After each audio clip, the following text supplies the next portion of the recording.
Dear students, now we are going to derive Euler formulas. നമ്മൾ കഴിഞ്ഞ ക്ലാസ്സിൽ നമ്മുടെ എഫ് ഓഫ് എക്സിൻ്റെ എക്സ്പ്രഷൻ എഴുതിയായിരുന്നു. നമ്മുടെ ഫിരിയർ സീരീസ് ആയിട്ട് എക്സ്പ്രസ് ചെയ്തിട്ട് അതിൽ വരുന്ന കോഎഫിഷ്യൻസ് ആണ് നമ്മൾ ഫോർമുല പറഞ്ഞത്. അപ്പോൾ a naught a n b n നോക്കൂ, ഇതാണ് നമ്മുടെ f of x equal to a naught plus sigma a n cos n x plus b n sine n x എന്നുള്ളതായിരുന്നു. അതിൽ ആ a naught a n b n ഇത്രയാണ് നമ്മുടെ coefficients. ഈ coefficients കണ്ടുപിടിക്കുന്ന ഫോർമുല നമ്മൾ ഇൻ്റഗ്രലിൻ്റെ ഫോമിൽ പറഞ്ഞായിരുന്നു. അതാണ് ഓയിലർ ഫോർമുലാസ് എന്ന് പറയുന്നത്. അത് നമുക്ക് ഡിറൈവ് ചെയ്യണം. നമ്മൾ അന്നേരം ഡിറൈവ് ചെയ്തില്ലായിരുന്നു, പ്രോബ്ലം ചെയ്യാൻ വേണ്ടി നമ്മൾ ഫോർമുല പറഞ്ഞതേ ഉള്ളൂ. അപ്പോൾ നമ്മളത് ഡിറൈവ് ചെയ്യാൻ പോവുകയാണ്. നമുക്ക് ഡെറിവേഷൻ നോക്കാം. അപ്പോൾ എന്തായിരുന്നു എ എൻ നമുക്കറിയാം. എ നോട്ട് എന്തായിരുന്നു? A nought equal to 1/2π into integral -π to π f of x d x ആയിരുന്നു നമ്മുടെ എ നോട്ട്. അപ്പോൾ നമുക്ക് ആ ഇൻ്റഗ്രൽ ഉണ്ടല്ലോ -π to π f of x d x, അതൊന്ന് കണ്ടുപിടിച്ച് നോക്കാം. അപ്പോൾ എപ്പോഴും നമ്മുടെ ആ ഫോർമുലയിലുള്ള ആ ഇൻ്റഗ്രൽ എന്താണോ അവിടെ നമുക്ക് സ്റ്റാർട്ട് ചെയ്യാം. അപ്പോൾ ഇവിടെ നമ്മൾ ഏത് ഇൻ്റഗ്രലിലാണ് സ്റ്റാർട്ട് ചെയ്യാൻ പോകുന്നത്? Integral -π to π f of x d എക്സിൽ സ്റ്റാർട്ട് ചെയ്യുക. ഇനി which is equal to integral -π to π f of എക്സിന് ഏത് വാല്യൂ കൊടുക്കണം? ഈ മോളിലുള്ള ഇൻ്റഗ്രൽ ഇല്ലേ, മോളിലുള്ള ഒരു സീരീസ് എക്സ്പ്രഷൻ ഉണ്ടല്ലോ, a naught plus sigma a n cos n x plus b n sine n x എന്നുള്ള ഫോർമുല നമ്മൾ എഫ് ഓഫ് എക്സിന് കൊടുക്കുന്നു. അപ്പോൾ ഒരു സ്റ്റെപ്പ് ഞാനവിടെ സ്കിപ്പ് ചെയ്തിട്ടുണ്ട്. എഫ് ഓഫ് എക്സിലേക്ക് നമ്മൾ ആ ഫോർമുല അപ്ലൈ ചെയ്ത് കഴിഞ്ഞിട്ട് ഇൻ്റഗ്രൽ സ്പ്ലിറ്റ് ചെയ്ത് എഴുതിയ സ്റ്റെപ്പാണ് ഞാനവിടെ എഴുതിയേക്കുന്നത്. അപ്പോൾ ആദ്യം ഇത് ഫുള്ളായിട്ട് ഇൻ്റഗ്രൽ കൊടുത്തു കഴിയുമ്പോഴത്തേക്കും എ നോട്ടിന് മാത്രം ഇൻ്റഗ്രൽ വരും, പിന്നെ പ്ലസ് ആ സമ്മേഷന് ഇൻ്റഗ്രൽ വരും. അപ്പോൾ ആ സ്റ്റെപ്പാണ് ഞാൻ ഡയറക്റ്റ് എഴുതിയേക്കുന്നത്. അപ്പോൾ integral -π to π a nought d x plus integral -π to π sigma a n cos n x plus b n sine n x d x എന്നുള്ള സ്റ്റെപ്പ് വരും. അടുത്ത സ്റ്റെപ്പിൽ പ്രത്യേകിച്ച് വേറെ ഒന്നും ചെയ്തിട്ടില്ല. ആ സമ്മേഷൻ നമ്മൾ ഔട്ട് സൈഡ് എടുത്തു. ഇൻ്റഗ്രലിൻ്റെ അകത്താണ് ഇപ്പം നമ്മുടെ സമ്മേഷൻ കിടക്കുന്നത്. അടുത്ത സ്റ്റെപ്പിൽ ആ സമ്മേഷൻ ഇൻ്റഗ്രലിൻ്റെ പുറത്തെടുക്കുന്നു. എന്നിട്ട് നമ്മൾ ഇൻ്റഗ്രൽ സ്പ്ലിറ്റ് ചെയ്യുന്നു. അതായത് integral this plus integral this എന്ന് എഴുതുന്നു. എന്നിട്ട് നമ്മൾ അടുത്ത സ്റ്റെപ്പിൽ സമ്മേഷൻ പുറത്തെടുത്തിട്ട് ഒരു കാര്യം കൂടെ അവിടെ ചെയ്യുന്നുണ്ട്, കോൺസ്റ്റൻസും കൂടി നമ്മൾ പുറത്തെടുക്കുന്നു. അതായത് എ എന്നും ബി എന്നും നമ്മൾ ഇൻ്റഗ്രലിന് പുറത്തെടുക്കുന്നു. ഓക്കെ, കാരണം അത് ഇൻ്റഗ്രേറ്റ് ചെയ്താലും ചെയ്തില്ലെങ്കിലും ഒരേപോലെ തന്നെയല്ലേ, അത് കോൺസ്റ്റൻ്റ് ആണല്ലോ. അപ്പോൾ ഇൻ്റഗ്രേഷൻ്റെ അകത്ത് കിടന്നാലും പുറത്ത് കിടന്നാലും പ്രത്യേകിച്ച് എഫക്റ്റ് ഒന്നുമില്ല. എക്സിൻ്റെ ഫംഗ്ഷൻസ് ആണ് നമുക്ക് ഇൻ്റഗ്രേഷൻ്റെ അകത്ത് കിടക്കേണ്ടത്. വിത്ത് റെസ്പെക്ട് ടു എക്സ് അല്ലേ നമ്മൾ ഇൻ്റഗ്രേറ്റ് ചെയ്യുന്നത്. അപ്പോൾ അവിടെ നിന്നൊക്കെ നമ്മൾ ആദ്യം നമ്മൾ ചെയ്യുന്നത് സമ്മേഷൻ പുറത്തെടുത്തു, പിന്നെ നമ്മൾ ഇൻ്റഗ്രൽ സ്പ്ലിറ്റ് ചെയ്തു, എന്നിട്ട് കോൺസ്റ്റൻറ്റും കൂടി നമ്മൾ പുറത്തെടുക്കുന്നു. ആ സ്റ്റെപ്പാണ് രണ്ടാമത് എഴുതിയേക്കുന്നത്. ഇനി അടുത്ത സ്റ്റെപ്പിൽ എന്താ ചെയ്യുന്നത്? അടുത്ത സ്റ്റെപ്പിൽ ചെയ്തത് ആദ്യത്തെ എന്താണ്? A nought into integral -π to π d x അല്ലേ. അപ്പോൾ ഡി എക്സിനെ ഇൻ്റഗ്രേറ്റ് ചെയ്യുമ്പോൾ എക്സ് കിട്ടും. എന്നിട്ട് നമ്മൾ ലിമിറ്റ് -π ടു π കൊടുക്കുന്നു. അടുത്ത സ്റ്റെപ്പിൽ summation a n into integral cos n x ആണ്. കോസ് എൻ എക്സിൻ്റെ ഇൻ്റഗ്രൽ എന്താണ്? Sine n x divided by n ആണ്. അതങ്ങനെ എഴുതുന്നു. അടുത്ത സ്റ്റെപ്പിൽ b n into sine n എക്സിൻ്റെ integral -cos n x divide by n ആണ്. അതങ്ങനെ തന്നെ എഴുതുന്നു. എന്നിട്ട് ലിമിറ്റ്സ് അവിടെ കൊടുക്കുന്നു. അപ്പോൾ അടുത്ത സ്റ്റെപ്പിൽ നമ്മൾ എന്താ ചെയ്യേണ്ടത്? എല്ലായിടത്തും അപ്പർ ലിമിറ്റും ലോവർ ലിമിറ്റും അപ്ലൈ ചെയ്യുക. അപ്പോൾ എക്സിന് അപ്പർ ലിമിറ്റോ മൈനസ് ലോവർ ലിമിറ്റ് കൊടുക്കുമ്പം -π എന്ന് വരും. അടുത്തത് സൈൻ എൻ എക്സ് അപ്പർ ലിമിറ്റും ലോവർ ലിമിറ്റും കൊടുക്കുമ്പം sine n pi sine -nπ എന്ന് വരും. അപ്പോൾ nπയുടെ കേസിൽ സൈനിൻ്റെ വാല്യൂ 0 ആണ്. അപ്പോൾ 0 - 0 എന്ന് വരും. ആ ഡിനോമിനേറ്ററിലുള്ള എന്നും കൂടെ നമ്മൾ പുറത്തേക്ക് എടുത്ത് കേട്ടോ. ഇവിടെ നമ്മൾ ഡിനോമിനേറ്ററിലുള്ള n നമ്മൾ പുറത്തേക്ക് എടുക്കുന്നു. അതായത് -bn/n എന്ന് എഴുതുന്നു. കോസ് എൻ എക്സിൻ്റെ കേസിൽ പൈ അപ്ലൈ ചെയ്യുമ്പോൾ എന്ത് കിട്ടും? കോസ് nπ കോസ് -nπ ആണ്. കോസ് -nπ എന്ന് പറഞ്ഞാലും കോസ് nπ എന്ന് പറഞ്ഞാലും സെയിമാണ് അല്ലേ? നമ്മൾ നേരത്തെ പറഞ്ഞില്ലേ, കോസ് -θ ഈക്വൽ ടു കോസ് θ. അപ്പോൾ കോസിൻ്റെ അകത്ത് മൈനസ് വന്നാലും പ്ലസ് വന്നാലും ഒരുപോലെ ഉള്ളൂ. അടുത്ത സ്റ്റെപ്പിൽ അപ്പം എ നോട്ട് ഇൻറ്റു π -π എന്ന് പറഞ്ഞാൽ π + π, അത് 2π. അപ്പോൾ ആദ്യത്തെ ടേം 2π ഇൻറ്റു എ നോട്ട് വരും. രണ്ടാമത്തെ ടേമിൽ എന്താണ്? അപ്പർ ലിമിറ്റും ലോവർ ലിമിറ്റും കൊടുക്കുമ്പോൾ എല്ലായിടത്തും 0 ആയി പോവും. ഇവിടെ നമുക്ക് കിട്ടുക 0 മൈനസ് 0 എന്ന് നമുക്ക് ഡയറക്റ്റ് കിട്ടിയിട്ടുണ്ട്. ഇവിടെയും cos n by minus cos n ബൈയും എന്തായിട്ട് മാറും? 0 ആയിട്ട് മാറും. അപ്പോൾ സമ്മേഷൻ ഇൻറ്റു 0 എന്നാണ് വരിക. സമ്മേഷൻ്റെ അകത്ത് 0 ആണ് വരിക. സോ ഇത് 2π ഇൻറ്റു a0 എന്ന് കിട്ടും. നമ്മൾ എവിടെയാണ് സ്റ്റാർട്ട് ചെയ്തത്? നമ്മൾ സ്റ്റാർട്ട് ചെയ്തത് minus integral minus π to π f(x) dx'ലാണ് തുടങ്ങിയത്. നമ്മൾ എവിടെയാണ് അവസാനിച്ചത്? 2π ഇൻറ്റു a0ലാണ് നമുക്ക് ആൻസർ കിട്ടിയത്. സോ നമുക്ക് വേണ്ടത് എന്താണ്? a0 ആണ്. അപ്പോൾ a0 കിട്ടാൻ എന്ത് ചെയ്താൽ മതി? രണ്ട് സൈഡിലും 2π കൊണ്ട് ഡിവൈഡ് ചെയ്താൽ പോരെ. റൈറ്റ് സൈഡ് കിടക്കുന്നത് 2π ഇൻറ്റു a0. അപ്പോൾ അവിടെ നിന്ന് a0 കിട്ടാൻ വേണ്ടി നമ്മൾ 2π കൊണ്ട് രണ്ട് സൈഡിലും ഡിവൈഡ് ചെയ്യുന്നു. So a0 equal to 1/2π into integral minus π to π f(x) dx എന്ന് വരും. അപ്പോൾ ഇത് തന്നെയായിരുന്നു നമ്മുടെ ഓയിലർ ഫോർമുലയിൽ നമ്മൾ a0ന് എഴുതിയ എക്സ്പ്രഷൻ. അപ്പോൾ അത് കറക്റ്റായിട്ട് കിട്ടി. അടുത്ത ഇനി ഇതുപോലെ തന്നെ നമ്മൾ an-ഉം bn-ഉം കണ്ടുപിടിക്കണം. ഓക്കെ, ഇനി let M B any fixed positive integer. അപ്പോൾ നമ്മൾ എം എന്ന് പറഞ്ഞൊരു ഫിക്സഡ് പോസിറ്റീവ് ഇൻറ്റിജർ എടുക്കുന്നു. എന്നിട്ട് നമ്മൾ കണ്ടുപിടിക്കാൻ പോകുന്നത് am-ൻ്റെ വാല്യൂ ആണ്.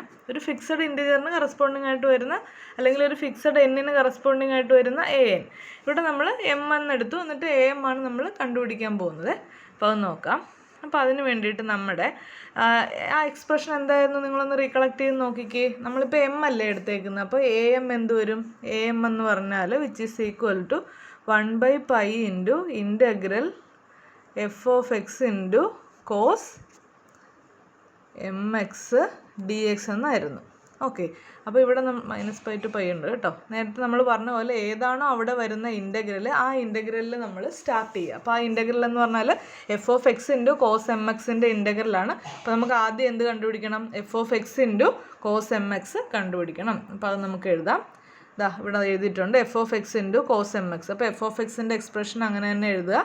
എന്താണ് നേരത്തെ നമ്മൾ പറഞ്ഞില്ല അതേ എക്സ്പ്രഷൻ. ഇവിടെ നമ്മൾ f(x)ൻ്റെ എക്സ്പ്രഷൻ എഴുതിയില്ല, അതേ എക്സ്പ്രഷൻ ഇവിടെ എഴുതുക ഇൻറ്റു കോസ് mx. അടുത്ത സ്റ്റെപ്പിൽ എന്ത് ചെയ്യണം? അടുത്ത സ്റ്റെപ്പിൽ നമ്മൾ ഇൻ്റഗ്രേറ്റ് ചെയ്യാൻ പോവുകയാണ്. അപ്പോൾ integral minus π to π f(x) into cos mx, ഇവിടെ ഒരു dx ഉണ്ട് കേട്ടോ. Cos mx dx with respect to x അല്ലേ ഇൻ്റഗ്രേറ്റ് ചെയ്യുന്നത്. അപ്പോൾ cos mx dx which is equal to എന്താണ് നമ്മൾ ചെയ്യുന്നത്? ഇവിടെയുള്ള ആ കോസ് mx ഉണ്ടല്ലോ, ഇവിടെ കിടക്കുന്ന കോസ് mxഉം കൂടെ കൊണ്ട് നമ്മൾ അകത്തോട്ട് ഓരോ ടേമിനും മൾട്ടിപ്ലൈ ചെയ്യുന്നു. അപ്പോൾ first term a0 into cos mx എന്ന് വരുന്നു, അതിനെ നമ്മൾ ഇൻ്റഗ്രേറ്റ് ചെയ്യുക. സെക്കൻഡ് ടൈം എന്ത് വരും? സമ്മേഷൻ നമ്മൾ പുറത്തെടുക്കുന്നു, എന്നിട്ട് ഇൻ്റഗ്രൽ ഇവിടെ സ്പ്ലിറ്റ് ചെയ്യുന്നു. അതോടൊപ്പം തന്നെ കോൺസ്റ്റൻറ്റ് ഔട്ട് സൈഡ് എടുക്കുക, കോസ് mx കൊണ്ട് മൾട്ടിപ്ലൈ ചെയ്യുക. So which is equal to sigma n equal to 1 to infinity an അങ്ങനെ തന്നെ നിൽക്കുവാണ്. Integral minus π to π cos nx into നമ്മൾ ഈ കോസ് കൊണ്ട് അകത്തോട്ട് മൾട്ടിപ്ലൈ ചെയ്യുമല്ലോ. അപ്പോൾ cos nx into cos mx. അതുപോലെ തന്നെ ഈ കോസ് കൊണ്ട് നമ്മൾ ഈ ടേമിനെ മൾട്ടിപ്ലൈ ചെയ്യുമല്ലോ, അകത്തോട്ട് നമ്മൾ മൾട്ടിപ്ലൈ ചെയ്യാൻ പറഞ്ഞില്ലേ. അപ്പോൾ ഇവിടെ sine nx into cos mx dx എന്ന് വരും. അപ്പോൾ ഇവിടെ ചെയ്ത കാര്യം മനസ്സിലായല്ലോ. നമ്മൾ ഇൻ്റഗ്രൽ നമ്മൾ അകത്തോട്ട് എടുത്തിട്ട് സമ്മേഷൻ നമ്മൾ പുറത്തോട്ട് എടുക്കുന്നു. ഈ an bn എന്നുള്ള കോൺസ്റ്റൻസ് നമ്മൾ പുറത്തെടുക്കുന്നു. സമ്മേഷൻ നമ്മളിവിടെ സ്പ്ലിറ്റ് ചെയ്യുന്നു, കോസ് കൊണ്ട് അകത്തോട്ട് മൾട്ടിപ്ലൈ ചെയ്യുന്നു. അപ്പോൾ സമ്മേഷൻ്റെ അകത്ത് കോസ് ഇൻറ്റു കോസും സൈൻ ഇൻറ്റു കോസും വരുന്നു. ഓക്കെ, ഇപ്പം നിങ്ങൾക്ക് പരിചയമുള്ള ഏതെങ്കിലും ഫോർമുലയായിട്ട് ഇത് തോന്നുന്നുണ്ടോ? നമ്മൾ ആ ഓർത്തോഗണാലിറ്റി പ്രോപ്പർട്ടി പറഞ്ഞില്ലേ, ഓർത്തോഗണാലിറ്റി പ്രോപ്പർട്ടിയിൽ നമ്മൾ എന്താ പറഞ്ഞത്? കോസുകളുടെ പ്രോഡക്റ്റ് എടുത്താലും സൈനുകളുടെ പ്രോഡക്റ്റ് എടുത്താലും കോസിൻ്റെയും സൈനിൻ്റെയും കൂടെ പ്രോഡക്റ്റ് എടുത്താലും എന്ത് വരും? ഇൻ്റഗ്രേറ്റ് ചെയ്യുമ്പോൾ ആൻസർ 0 വരും. Provided n not equal to m ആയിരിക്കണം. കോസും കൂടിയാണെങ്കിലും സൈനും കൂടിയാണെങ്കിലും n not equal to m ആയിരിക്കണം. ഇവിടെ ആദ്യത്തെ ഇൻ്റഗ്രലിൽ കോസ് ഇൻറ്റു കോസ് എന്നല്ലേ, അപ്പോൾ അവിടെ നമുക്ക് 0 കൊടുക്കണമെങ്കിൽ n not equal to m ആയിരിക്കണം. അപ്പോൾ നമ്മൾ ആദ്യത്തെ ഇൻ്റഗ്രൽ നോക്കാം. ആദ്യത്തെ ടേം എന്തായിരുന്നു? ഫസ്റ്റ് ടേം എന്ന് പറഞ്ഞാൽ integral a0 into cos mx dx. അവിടെ നമ്മൾ a0 ഔട്ട് സൈഡ് എടുക്കുന്നു, എന്നിട്ട് a0 into integral cos mx dx അങ്ങനെ തന്നെ എഴുതുന്നു. അടുത്ത സ്ഥലത്ത് നമ്മളൊന്ന് ശ്രദ്ധിക്കണം, കാരണം നേരത്തെ പറഞ്ഞ ഓർത്തോഗണാലിറ്റി പ്രോപ്പർട്ടി നമുക്ക് cos nx into cos mx dxന് 0 എന്ന് കൊടുക്കണമെങ്കിൽ അവിടെ n not equal to m ആയിരിക്കണം. പക്ഷേ നമ്മുടെ ഇൻ്റഗ്രലിൽ എങ്ങനെയാണ് കിടക്കുന്നത്? നമ്മുടെ സമ്മേഷനിൽ കിടക്കുന്ന n ഈക്വൽ ടു ഇൻഫിനിറ്റി എന്നാണ്. അതായത് n equal to 1 to infinity എന്നാണ് കിടക്കുന്നത്. ശരിയല്ലേ? അപ്പോൾ n ഈക്വൽ ടു എങ്ങനെ വരും? ആദ്യം 1 വരും, പിന്നെ 2 വരും, പിന്നെ 3 വരും, എക്സെട്ര. അങ്ങനെ ഒരു സ്റ്റേജ് എത്തുമ്പോൾ n ഈക്വൽ ടു m വരത്തില്ലേ? എമ്മും കഴിഞ്ഞിട്ട് m+1 കഴിഞ്ഞിട്ട് പിന്നെ അങ്ങ് ഇൻഫിനിറ്റിയിലോട്ട് പോവുക. അപ്പോൾ n ഈക്വൽ ടു m വരുന്ന ഒരു സ്റ്റേജും നമ്മളിവിടെ കൗണ്ട് ചെയ്യുന്നുണ്ട്. കാരണം എന്നിൻ്റെ വാല്യൂ 1 തൊട്ട് ഇൻഫിനിറ്റി വരെ വേരി ചെയ്യുവാണ്. അപ്പം നമ്മൾ അവിടെ നിന്ന് n ഈക്വൽ ടു m വരുമ്പോൾ നമുക്ക് ഈ ഇൻ്റഗ്രൽ 0 ആണെന്ന് പറയാൻ പറ്റത്തില്ല. 0 അല്ല അത്. അപ്പോൾ അവിടെ n not equal to m എന്ന് നമ്മൾ ആ വാല്യൂസ് മാത്രം എടുക്കുക. n ഈക്വൽ ടു m ആ വാല്യൂ നമ്മൾ സെപ്പറേറ്റ് ചെയ്യണം. അതായത് നമ്മുടെ സമ്മേഷനിൽ ആക്ച്വലി 1 മുതൽ ഇൻഫിനിറ്റി വരെയുള്ള എല്ലാ വാല്യൂവും വരുന്നുണ്ട്. n ഈസ് ഈക്വൽ ടു 1 മുതൽ ഇൻഫിനിറ്റി വരെയുള്ള എല്ലാ വാല്യൂവും വരുന്നുണ്ട്. നമുക്ക് 0 കൊടുക്കാൻ വേണ്ടി നമ്മൾ ആ സമ്മേഷനിൽ n not equal to m ആയിട്ടുള്ള എന്നുകൾ മാത്രം എടുക്കുക. എന്നിട്ട് n ഈക്വൽ ടു m വരുന്നത് നമ്മൾ സെപ്പറേറ്റ് എഴുതണം. ഓക്കെ, ഈ സമ്മേഷനിൽ നമ്മൾ 1 ടു ഇൻഫിനിറ്റി തന്നെ എടുക്കുക. എന്നിട്ട് അവിടെ n not equal to m ആയിട്ടുള്ളത് ഈ m ഒഴികെയുള്ള ബാക്കി എല്ലാ എന്നുകളും എടുക്കുക. എന്നിട്ട് n ഈക്വൽ ടു m ആകുന്നത് സെപ്പറേറ്റ് ആഡ് ചെയ്യുക. ഓക്കെ, അപ്പോൾ അതിവിടെ നമ്മൾ ചെയ്തിട്ടുണ്ട്. നോക്കൂ എങ്ങനെ എഴുതിയേക്കണമെന്ന്. അടുത്ത സ്റ്റെപ്പിൽ എഴുതിയേക്കുന്നത് നോക്കുക. Summation n equal to 1 to infinity but n not equal to m, ബാക്കി അങ്ങനെ തന്നെ എഴുതുന്നു. അടുത്ത സ്റ്റെപ്പിൽ നമ്മളിതാ ഈ ടൈം ഉണ്ടല്ലോ, ഈ an into integral cos nx into cos mx dx, അവിടെ n ഈക്വൽ ടു m ആകുമ്പോൾ എന്ത് വരും? n ഈക്വൽ ടു എമ്മിൻ്റെ നമ്മൾ സെപ്പറേറ്റ് ആഡ് ചെയ്യണമെന്ന് പറഞ്ഞില്ലേ? അപ്പം an ഇൻറ്റു ഇൻ്റഗ്രൽ, ഇവിടെ നോക്കൂ, ഇവിടെ കോസ് nxന് വരും കോസ് mx തന്നെ വരും. അപ്പോൾ cos mx into cos mx എന്ന് പറഞ്ഞാൽ കോസ് സ്ക്വയർ mx എന്ന് വരും dx. ഓക്കെ, അതെങ്ങനെയാണ് വന്നതെന്ന് മനസ്സിലായല്ലോ. ഇനി അടുത്ത സ്റ്റെപ്പിൽ സമ്മേഷനിൽ നമുക്ക് n not equal to m കൊടുക്കേണ്ട കാര്യമില്ല. കാരണം അവിടെ സൈൻ ഇൻറ്റു കോസ് ആണ്. അപ്പോൾ സൈൻ ഇൻറ്റു കോസ് വരുമ്പോൾ എന്തായാലും രണ്ടും രണ്ട് ഫംഗ്ഷനായി. അപ്പോൾ n ഈക്വൽ ടു m വന്നാലും m not equal to m വന്നാലും കുഴപ്പമില്ല. അപ്പോൾ അവിടെ നമുക്ക് അങ്ങനെ തന്നെ നിർത്താം. ഓക്കെ, അത് ക്ലിയർ ആയല്ലോ. അപ്പോൾ ഈ ഒരു സ്റ്റെപ്പിൽ എക്സ്ട്രാ ഇത്രയും കാര്യങ്ങൾ വന്നത് എന്തുകൊണ്ടാണെന്ന് മനസ്സിലായല്ലോ. ഈ ഒരു സ്റ്റെപ്പ് എക്സ്ട്രാ വരാൻ കാര്യം നമുക്ക് n not equal to m നമുക്കിവിടെ വേണം. അപ്പോൾ n not equal to m എന്ന് പറയുമ്പോഴാണ് അടുത്ത ഒരു ഫംഗ്ഷൻ എക്സ്ട്രാ നമ്മൾ ആഡ് ചെയ്തത്. ഈ ഫംഗ്ഷൻ നമ്മൾ എക്സ്ട്രാ ആഡ് ചെയ്യുന്നത് അതുകൊണ്ടാണ് n ഈക്വൽ ടു m വരുന്ന ആ ഫംഗ്ഷൻ. നമുക്ക് ബാക്കി നോക്കാം. ഇവിടെ നോക്കിക്കേ, ഫസ്റ്റ് ടൈം വരുന്നത് ഇൻ്റഗ്രൽ കോസ് mx എന്ന കോസ് mxൻ്റെ ഇൻ്റഗ്രൽ എന്ത് വരും? Sine mx divide by m വരും. അടുത്ത ടൈമിൽ സമ്മേഷൻ കഴിഞ്ഞിട്ട് വന്നേക്കുന്നത് എന്താണ്? കോസ് nx ഇൻറ്റു കോസ് mxൻ്റെ ഇൻ്റഗ്രലാണ്. അതെന്ത് വരും? 0. പിന്നെ ലാസ്റ്റത്തെ സമ്മേഷനിലും bn കഴിഞ്ഞിട്ട് എന്താ വന്നേക്കുന്നത്? സൈൻ nx ഇൻറ്റു കോസ് mxൻ്റെ ഇൻ്റഗ്രൽ, അതും 0 വരും. അപ്പോൾ സെക്കൻഡ് സമ്മേഷനും ലാസ്റ്റ് കിടക്കുന്ന സമ്മേഷനും ആക്ച്വലി അതിൻ്റെ അകത്ത് വരുന്ന ഫങ്ഷൻസ് 0 ആണ്. അപ്പോൾ നമുക്ക് ആ സമ്മേഷൻ an ഇൻറ്റു 0, അതുപോലെ തന്നെ സമ്മേഷൻ bn ഇൻറ്റു 0, അത് കഴിഞ്ഞിട്ടുള്ള ടേം അങ്ങനെ തന്നെ നിൽക്കും. am into integral minus pi to pi cos square mx dx അങ്ങനെ തന്നെ നിൽക്കും. നെക്സ്റ്റ് നമ്മൾ അപ്പർ ലിമിറ്റും ലോവർ ലിമിറ്റും കൊടുക്കുന്നു ഫസ്റ്റ് ടേമിൽ. അപ്പോൾ sine mx divide by m ആണ്. m നമ്മൾ ഔട്ട് സൈഡിലോട്ട്, അതായത് an-ൻ്റെ കൂടെ നമ്മൾ എടുക്കുന്നു. അപ്പോൾ an ബൈ m എന്ന് വരും. സൈൻ mxൽ upper limit minus lower limit കൊടുക്കുമ്പോൾ sine m pi minus sine minus m pi എന്ന് വരും.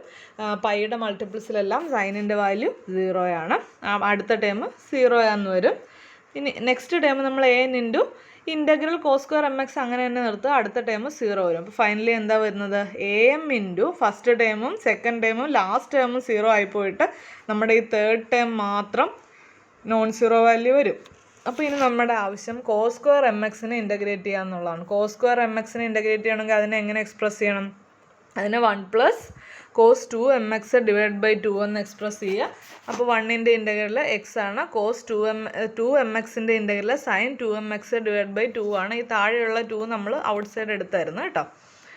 ഇനി നമ്മൾ upper limit minus lower limit കൊടുക്കുന്നു. അപ്പോൾ എന്താ വരുന്നത്? അടുത്ത സ്റ്റെപ്പിൽ നോക്കുക. Upper limit minus lower limit കൊടുക്കുമ്പോൾ ഇങ്ങനെ കിട്ടും. എക്സിന് upper limit minus lower limit കൊടുക്കുമ്പോൾ പൈ മൈനസ് പൈ എന്ന് വരും. അത് 2π ആവും. അടുത്തത് സൈനിൻ്റെ കേസിൽ പൈയുടെ മൾട്ടിപ്പിൾസിൻ്റെ വാല്യൂ സൈൻ വാല്യൂ എല്ലാം 0 ആയതുകൊണ്ട് അതെല്ലാം 0 ആയിപ്പോവും. അപ്പോൾ എന്താ ഫൈനൽ ആൻസർ വരിക? ഫൈനൽ ആൻസർ നമുക്ക് കിട്ടുക am ഇൻറ്റു പൈ എന്നാണ് കിട്ടുക. സോ നമ്മൾ എവിടെയാണ് സ്റ്റാർട്ട് ചെയ്തത്? നമ്മൾ സ്റ്റാർട്ട് ചെയ്തത് integral minus pi to pi f of x into cos mx dxലാണ് നമ്മൾ സ്റ്റാർട്ട് ചെയ്തത്. നമുക്കിപ്പോൾ കിട്ടിയ ആൻസർ am ഇൻറ്റു പൈ എന്നാണ്. നമുക്കപ്പോൾ അവിടുന്ന് am കിട്ടാൻ എന്ത് ചെയ്താൽ മതി? രണ്ട് സൈഡിലും പൈ കൊണ്ട് ഡിവൈഡ് ചെയ്താൽ പോരെ. അങ്ങനെ ചെയ്യുമ്പോൾ am equal to 1/π into integral f of x into cos mx dx എന്ന് കിട്ടും. ഇത് തന്നെയായിരുന്നു ആക്ച്വലി നമ്മുടെ ഓയിലർ ഫോർമുലയിൽ. അപ്പോൾ എമ്മിന് വരെ n ആണെന്നേ ഉള്ളൂ. ഇതിപ്പോൾ ഈ ഫോർമുലയിൽ നമുക്ക് എമ്മിന് ഓരോ വാല്യൂ കൊടുക്കുമ്പോഴും ഓരോ എ എമ്മുകളും കിട്ടിക്കൊണ്ടിരിക്കും. സിമിലർലി നമുക്ക് എന്തും ചെയ്യാം, ബി എമ്മും ചെയ്യാം. അപ്പോൾ അവിടെ സ്റ്റാർട്ട് ചെയ്യേണ്ടത് എന്തിലായിരിക്കണം? നമ്മളിപ്പോൾ ഇവിടെ integral f of x cos m എക്സിൽ സ്റ്റാർട്ട് ചെയ്ത പോലെ അവിടെ integral f of x sine m എക്സിൽ സ്റ്റാർട്ട് ചെയ്യണം എന്ന് മാത്രമേ ഉള്ളൂ. ഓക്കെ, നമുക്ക് സിമിലർ വേയിൽ തന്നെ അടുത്തതും കിട്ടും. ഇങ്ങനെയാണ് നമ്മുടെ ഓയിലർ ഫോർമുല ഡിറൈവ് ചെയ്യുന്നത്. ക്ലിയർ ആയില്ലേ? നിങ്ങൾ ആ സ്റ്റെപ്പുകളൊന്നും കൂടെ നോക്കിയാൽ മതി. അപ്പോൾ ഇത് പ്രൂഫും ചോദിക്കാറുണ്ട് കേട്ടോ, അപ്പോൾ അത് പഠിച്ചു വയ്ക്കുക. Okay, thank you.